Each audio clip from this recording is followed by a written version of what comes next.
আমার ছাদ বাগানের ড্রাগন ফ্রুট গাছে দেখুন কিভাবে ড্রাগন ফ্রুট পেকে রয়েছে।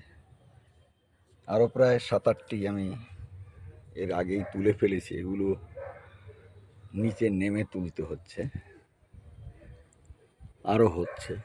এটা দেখুন, এই যে নতুন ফুল এসছে।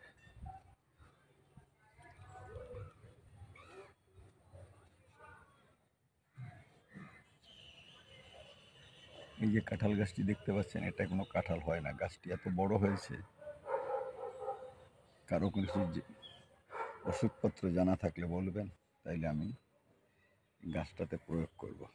এখানে দেখুন একটি গাছে ড্রাগন ফ্রুট 1, 2, 3, 4, 5টি হয়ে আছে।